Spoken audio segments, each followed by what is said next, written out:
Hello friends, आप सभी लोगों का मेरे यूट्यूब चैनल पर स्वागत है। दोस्तों, आज हम India versus China trade war के बारे में बात करेंगे। इसके साथ साथ हम मेड इन चाइना प्रोडक्ट को बायकॉट करने से भारतीयों को कितना फ़ायदा व नुकसान होगा, इसलिए दोस्तों वीडियो को अंत तक ज़रूर देखें। चाणक्य नीति के अनुसार दुश्मन का दुश्मन दोस्त होता है।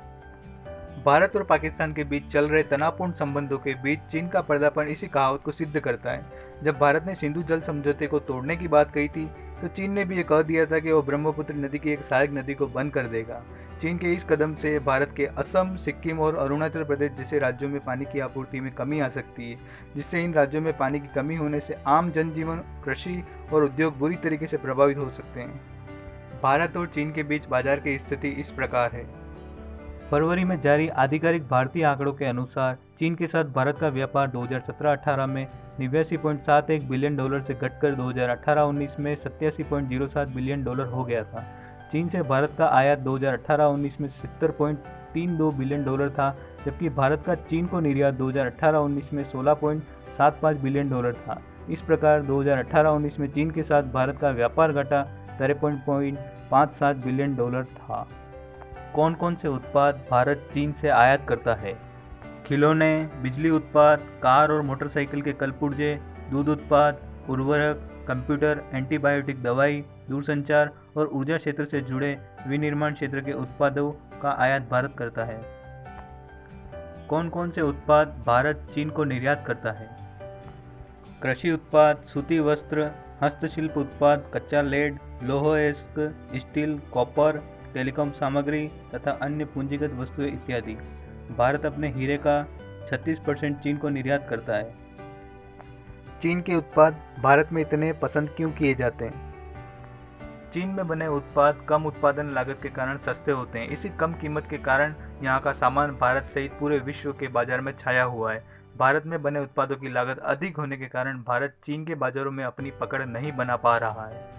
2015-16 के वित्त वर्ष में भारत का चीन को निर्यात 2390 मिलियन डॉलर था, जो कि भारत के कुल निर्यात का केवल 3.59% था। दूसरी तरफ चीन की तरफ से भारत को निर्यात 14,704 मिलियन डॉलर था, जो कि भारत के कुल आयात का 15% था।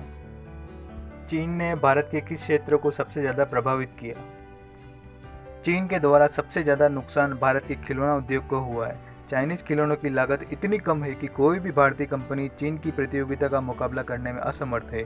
पिछले साल भारतीय खिलौनों में केवल 20% बाजार पर भारतीय कंपनियों का अधिकार था, बाकी 80% बाजार पर चीन और इटली का कब्जा था। एरोचेम के एक अध्ययन के अनुसार पिछले 5 साल में 40% भारतीय खिलौना बनाने वाली कंपनियां बंद हो चुकी है, जबकि 20% बंद होने की कगार पर है। चीन ने भारत के इलेक्ट्रॉनिक उद्योग की भी कमर तोड़ दी है। इसका सबसे बड़ा उदाहरण दिवाली के मौके पर घर घर इस्तेमाल होने वाली बिजली की लड़ी है। इसके अलावा बिजली का लगभग हर सामान भारत के बाजारों में भरा पड़ा है। क्या भारत चीन के उत्पादों को भारत में आने से रोक सकता है? भारत के सामने सबसे बड़ी समस्या यह है कि WTO नियमों के कारण अब किसी भी देश से आयात पर पूर्ण प्रतिबंध लगाना संभव नहीं है, चाहे उस देश के साथ हमारे राजनीतिक, क्षेत्रीय या सैन्य समस्या क्यों न हो। लोकसभा में सदस्यों के पूरक प्रश्नों के उत्तर में वित्त मंत्री निर्मला सीतारमण ने कहा कि भारत ने चीन से दूध एवं दूध उत्पादों के आयात पर प्रतिबंध लगा दिया क्योंकि उसकी गुणवत्ता अस्वीकार थी। वित्त मंत्री ने कहा है कि वैसे कुछ मोबाइल फ़ोन जिन पर अंतर्राष्ट्रीय मोबाइल स्टेशन उपकरण पहचान संख्या IMEI नंबर या अन्य सुरक्षा सुविधा नहीं थी, उन्हें भी प्रतिबंध किया गया है। इसके साथ ही चीन से कुछ इस्पात उत्पादों के आयात पर भी प्रतिबंध लगा दिया है। यहाँ पर यह बात भी ध्यान देने योग्य है कि भारत अपने कुल निर्यात का 8% चीन को भेजता है, जबकि चीन अपने कुल निर्यात का केवल 2% ही भारत को भेजता है। इस प्रकार यदि भारत चीन के उत्पादों को बंद करता है तो चीन भी ऐसा करेगा, जिससे ज़्यादा नुकसान चीन का न होकर भारत का होगा और उसके निवासियों का होगा। चीन के इलेक्ट्रॉनिक उत्पादों को बंद करना भी भारत के हित में नहीं होगा, क्योंकि भारत के इलेक्ट्रॉनिक ज़्यादातर चीज़ें चीन से ही आती है, जो कि सस्ती होती है। यदि भारत ने इलेक्ट्रॉनिक उत्पादों पर रोक लगा दी तो भी इतनी जल्दी इन चीज़ों का उत्पाद भारत में शुरू नहीं हो सकता, क्योंकि इससे अधिक समय और अधिक निवेश की जरूरत होती है। भारत चीन के उत्पादों को रोकने के लिए क्या कर सकता है? WTO के नियमों के कारण भारत चीन के सामान पर प्रत्यक्ष नियंत्रण तो नहीं लगा सकता, लेकिन भारत सरकार चीनी सामान पर एंटी डंपिंग ड्यूटी जरूर लगा सकता है। यह एक प्रकार का शुल्क है जिसमें चीनी वस्तुएं की कीमतें बढ़ जाएगी और भारतीय उत्पादक उसका मुकाबला कर सकेंगे। यदि चीन के उत्पादक इन ड्यूटी की वजह से भारत में सामान नहीं भेजेंगे तो भारतीय उत्पादक उन्हें भारत में बनाना शुरू करेंगे, जिससे हमारे देश में रोजगार का सृजन होगा और हमारी अर्थव्यवस्था मजबूत होगी।